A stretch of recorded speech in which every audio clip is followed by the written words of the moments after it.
he wasn't going to get to his primary guy. I think he read that as soon as he got... With Charles Davis, I'm Brandon Gaudin. It's Saints football to begin quarter number 2. And they're on the move here. They've got it 1st and 10.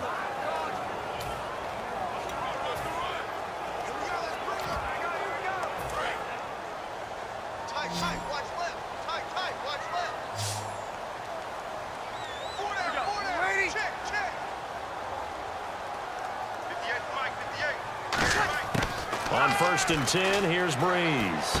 It's complete. Flainer, right side. A good pickup there. 8 yards on the first down completion. Seeing that play and understand just how tough it is to cover tight ends, especially the ones running around the NFL nowadays, makes me glad I didn't make it in that league. I would have had a really difficult time. But now you get to sit up here with me. Yeah, and that's fun, isn't it? And what a really nice gain right there on 1st down for them. Brings up a nice 2nd down for them. And he'll give it here to his running back. And he'll be brought down at the 27-yard line. A gain of 4 that time as the drive continues. All week in practice, they stressed grounding, pounding the football, and they really executed it well there to get the 1st down.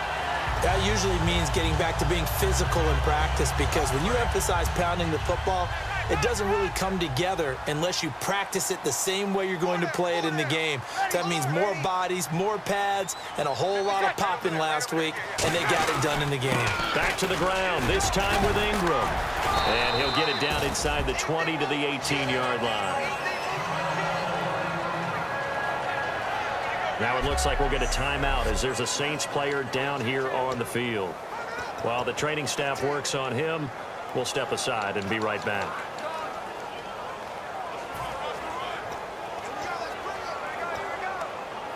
Offense walks to the line for play number 7 of the drive.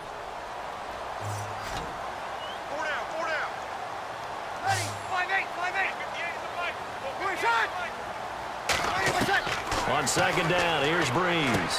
Now they go screen. It's complete. And on this one, he'll get to the 15, right at the 15-yard line. 3 yards there, good enough to keep the drive moving. In order for a screen pass to break big, a lot of things have to come together and be well executed. But all it takes is one small thing to go wrong and keep it from being a big gain. Throwing on 1st down is Breeze. And Thomas has it. The completion good for 3, and it's 2nd down. When you see zone defense and you know you've got a drag route on as your primary call, you've got to be really careful as a passer about how far you let your guy go, because he might wander into some tough coverage.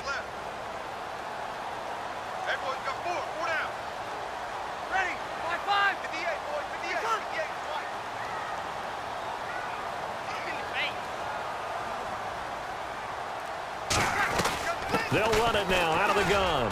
And he'll take this one inside the 10 down to the 8. Well, still about 3 yards shy of a first as the 4-yard pickup brings it to 3rd down. Okay, no score on that play, but this guy's been a touchdown machine all year long. You know they trust him with the football.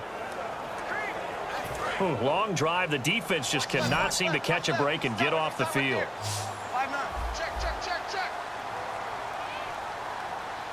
They come up in an offset eye. Now they'll run it on the toss. And he'll be stopped just outside the 5 at the 6. He needed 3. He got 2. Now that'll set up an interesting situation here on 4th and a yard. Out now is the field goal unit for New Orleans. From the right hash, and this one just a chippy.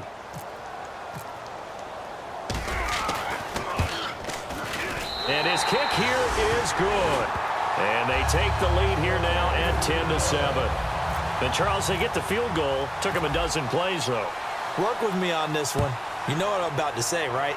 Bend but don't break. That's what came into play here for the defense. 12 plays were run at them. They only gave up 3 points. In a lot of ways, that's a win for the defense.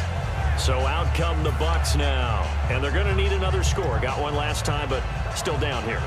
When you're playing catch-up, every possession becomes crucial, doesn't it? It's vital. Get back out on the field, punch it in the end zone again. They know it's not easy, but what they do have going for them, they did score the last time. They think they've got a good formula working. And what about the defense? Well, now you're just saying to yourself, okay, you gave up a score last time. What adjustments do we need to make to slow them down now and get the ball back for our own offense? Is it more pressure? Is it more zone? What do they have to do? They're trying to figure that out themselves. We'll see if they can figure that out right here. 3 yards to go on second down.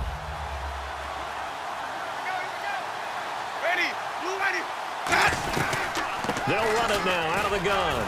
And he'll be brought down shy of the 40 at the 38-yard line. 7 yards there, good enough to move the sticks. So many teams want to throw the ball in this situation nowadays, but I love watching a team that has enough confidence to go ahead and run the football in that situation. That's almost a tendency breaker.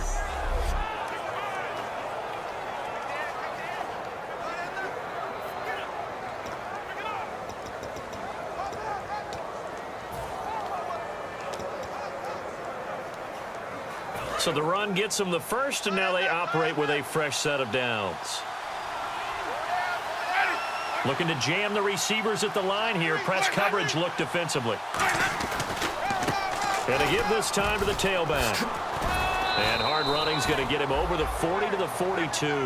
Calling a gain of 4 on first, and that'll make it second down. Not a run that you're going to write home about, but still a good first down run. That's what an offense calls staying on schedule.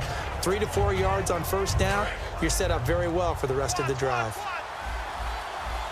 One receiver to the left is Evans. They'll try to throw now. Winston. It's brought in by Adam Humphries. And he's going to get this down to the 35-yard line. Well, for teams that like to play man coverage, running corner routes can be tough on them because of the ability of getting into it. Sometimes you're squaring it off. Sometimes you're just rounding it. Sometimes there's a fake. Sometimes there's not. That makes it very, very difficult for a DB to stay with it.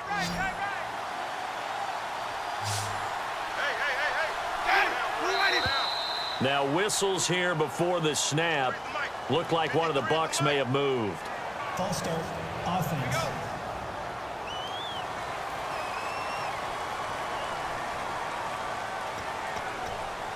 Still first down.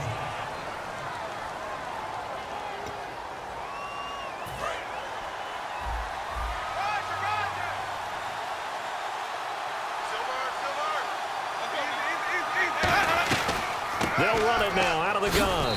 And a short gain there down to the 37-yard line. He'll get 3 of those penalty yards back here, leaving him with a 2nd and 12. But you know that old expression, it's not my night? It hasn't been his so far. I don't know if the legs are a little bit heavy. Sometimes having to hang out all day and play doesn't exactly play to your advantage, but it's been a tough go for him. And every time he looks up, somebody's there defensively. That was the same case on that play. Mike Evans, the one he was looking for. And it's 3rd down. A missed opportunity for an interception would have killed off a drive. They had a chance there to finish things off. Didn't get it done.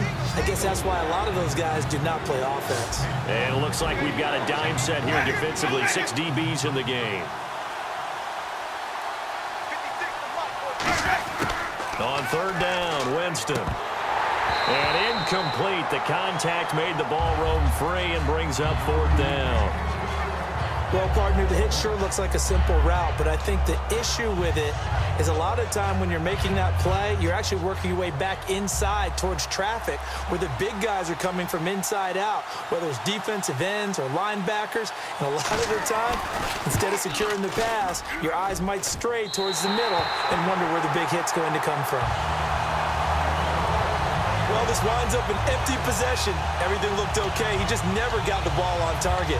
And knowing him, he'll be disappointed with that effort. Back out onto the field now comes the New Orleans offense. And they had 3 points last time, but they didn't want 3 points because they were well within range of scoring a touchdown. We'll see if they can do better now. I'm with you on that one. Let's just go ahead and be frank about the whole thing. The only one happy about the 3-point kicker. Exactly. You put it through the post. That's going to help you in the contract time. But that offense, they're thinking, let's get in the end zone this time. I don't know if that helped him at contract time. You could have kicked that one through. I don't know about that. Toe bash. I don't know about toe that. Bashed it. Super toe.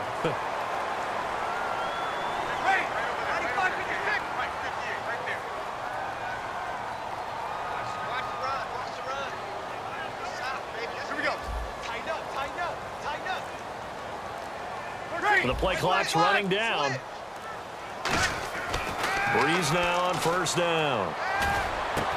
And it pops free. The collision there jarred the ball loose and brings up second down.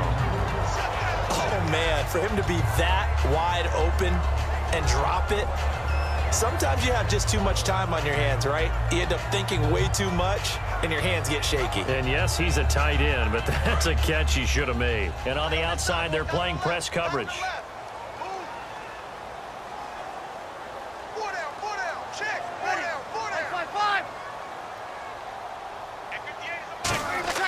On play action, it's Breeze. Oh, nearly picked.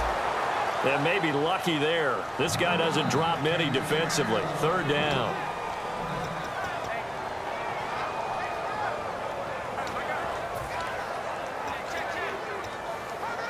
Incomplete pass on second down. Let's see what the offense draws up here on third.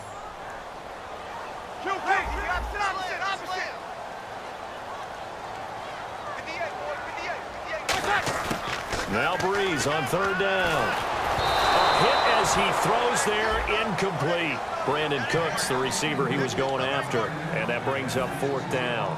Here's Thomas Morstead on now to punt it away on fourth down. Third down is the down. Both sides know they absolutely have to win.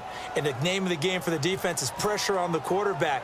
But pressure on the quarterback with contact, that's how you end up winning it. And this is picked up by the Saints. So not only do they get the fumble recovery on the punt, but now look at this field position. He almost took it the distance. And the ability to not just make the play, but turn it into something big, that's what coaches harp on all the time. How do we create big plays that'll change the game? And that may have been one that just did. Game clock at 2:01. Time for one final play before the 2-minute warning.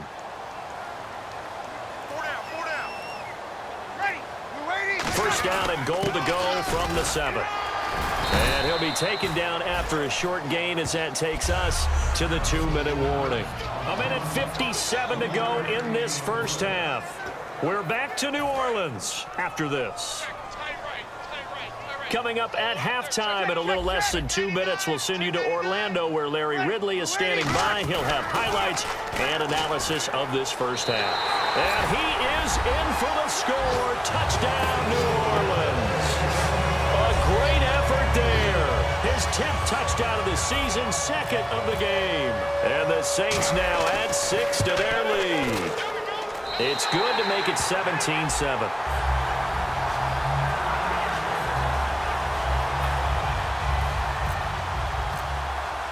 Morstead out now following the touchdown to kick. That'll be taken in the end zone. And no run back here. This will be a touchback, and it comes out to the 25-yard line. Here comes the Tampa Bay offense now heading back out onto the field. Last time out, they had that long 50-plus yard field goal that they missed. And I'm sure on their sideline they're thinking to themselves, okay, do we still want to try one if we're in that position again? And I would dare say that the answer would be yes. They're going to have a lot of confidence in their kicker. But just to be on the safe side, I'm sure they told their offensive guys, can we get a little bit closer this time? Closer. Yeah, well, you know, I'd rather get in the end zone first and foremost. But if all else fails, less of a field goal attempt for him. Now whistles here before the snap. Looked like one of the bucs may have moved. False start, offense.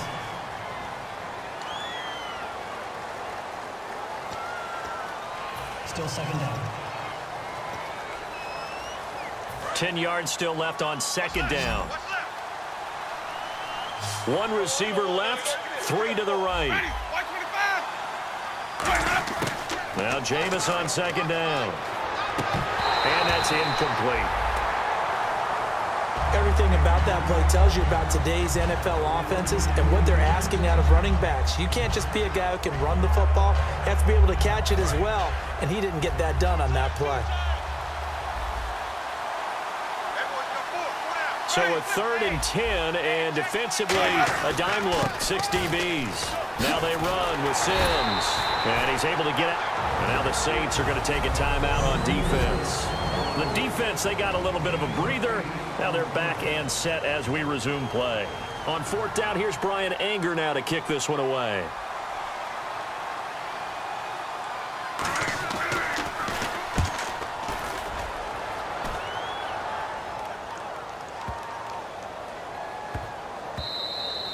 And no one there to stop it. Hits at the 8, but it carries all the way into the end zone for a touchback. The Saints coming out now to take the field. And they'll just simply be looking to build off the confidence of the last time out where they scored a touchdown. And confidence is powerful, isn't it? When you've scored once, you feel like you can go back out there and get it done again. Doesn't matter what the defense throws at them. They feel like they're in a groove right now, and they want to get out there and show it. Yeah, hoping to stay in that groove here this go-around. And they'll go on the ground. And he'll be taken down here at about the 23-yard line. A gain of 3, second down. And they're going to hurry back to the line now.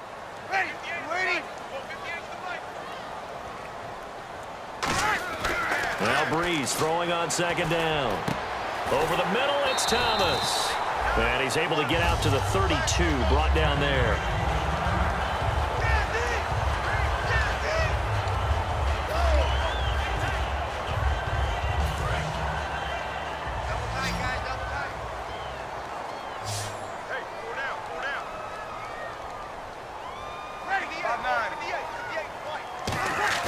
They go play action here on first down.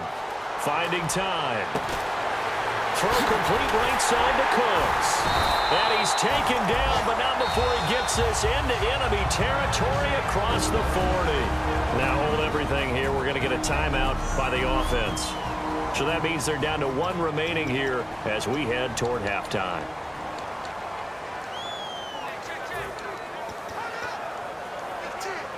First down and 10 now for the offensive group.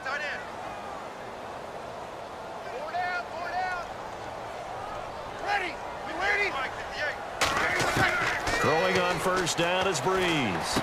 They'll try and set up the screen. It's complete. And he'll go down at the 28. That one good for 10 yards. And that'll make it second and a foot or so. And the offense moving quickly to the line. Ready. Now Breeze again. Oh, look at Thomas wide open. A very solid gain of 27. That crossing route is so effective when you hit it just right because you get a guy on the move, and then we see the end result there. Nightmare for the defense. They got a guy with a full head of steam. Not only does he catch it, but he picks up additional yardage after it. They come out here in the eye.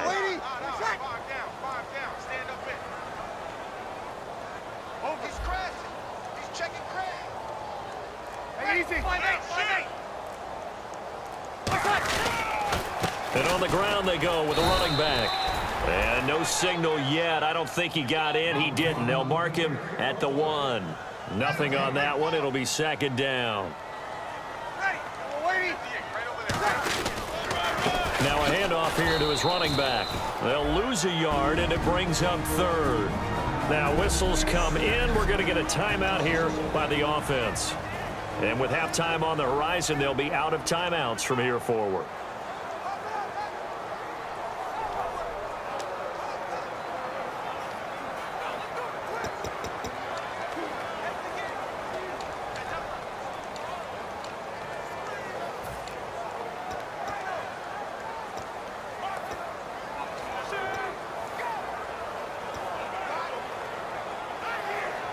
From back at the 2, here's third and goal. A